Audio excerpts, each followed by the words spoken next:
श्रद्धा और सबरी परिवार के सभी सदस्यों को मेरा नमस्कार। अक्सर हम सब लोग जब भी दिमाग में कुछ उथल पुथल चल रही होती है तो उस बात को लेकर हम अपने गुरु से, भगवान से कई बार बात करते हैं, डिस्कशन करते हैं और होता है उस उलझन को सुलझाने की कोशिश करते हैं।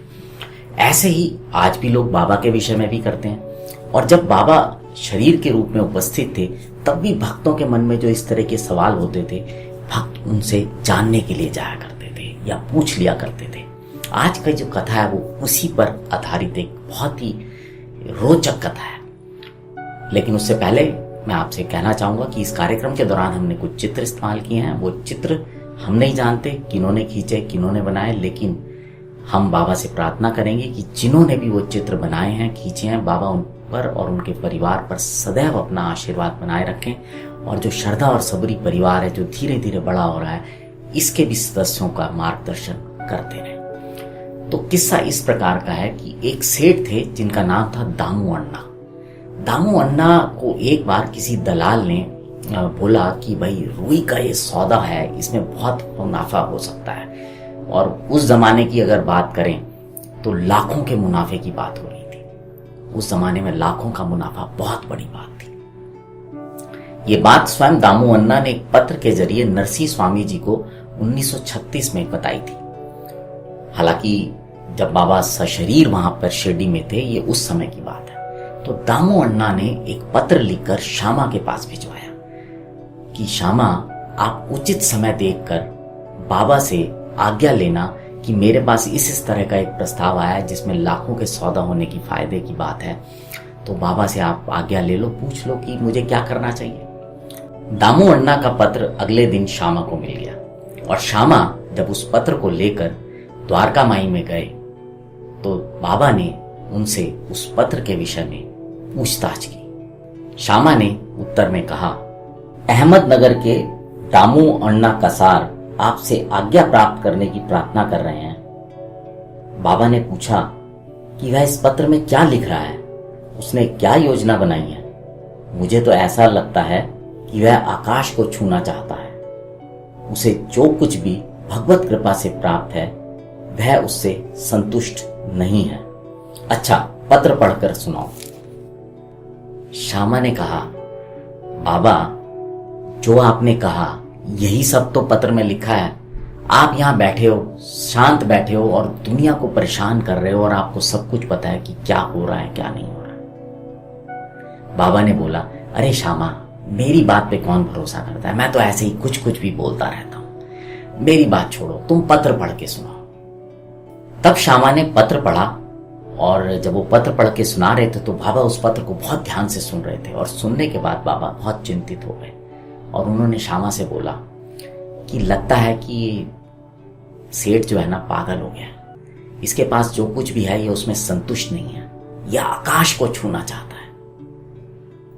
उसे लिखकर भेज दो कि वो जो कुछ उसके पास है उसमें खुश रहे, लाखों के चक्कर में ना फंसे। श्यामा ने उस पत्र को, जवाब जो था वो लिखकर दामू अन्ना को भेज दिया।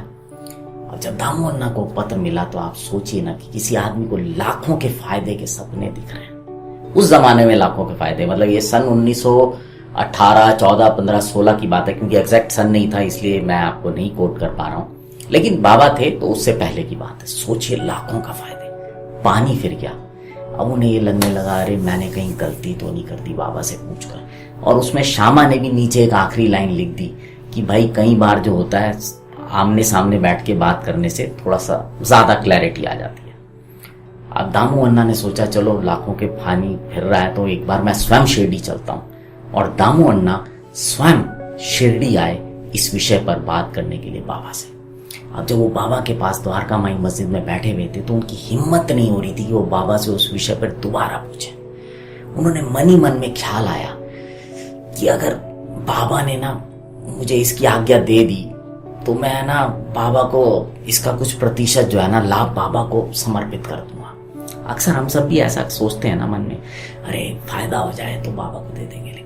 लेकिन बाबा तो उस माँ की तरह से है ना जो ये नहीं चाहती कि उसका बच्चा कुछ गलत करे।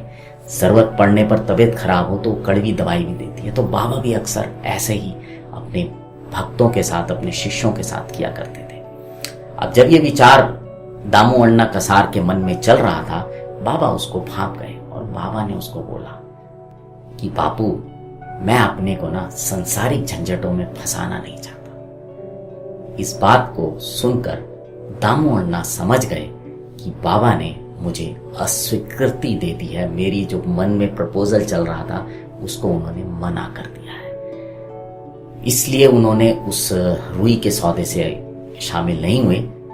लेकिन बाद में पता चला कि जो लोग उसमें शामिल हुए थे उनको अच्छा खासा नुकसान हुआ। तो इस प्रकार से बाबा ने दामू अण्णा को लाखों के नुकसान होने से बचा लिया।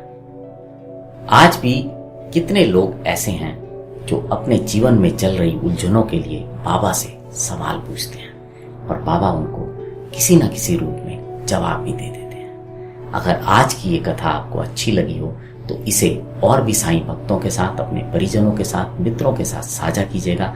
और अगर अभी तक आप श्रद्धा और सबरी परिवार के सदस्य नहीं बने हैं तो मैं आपसे निवेदन करूंगा कि इस परिवार के सदस्य बने, परिवार को बढ़ाएं, बड़ा करें।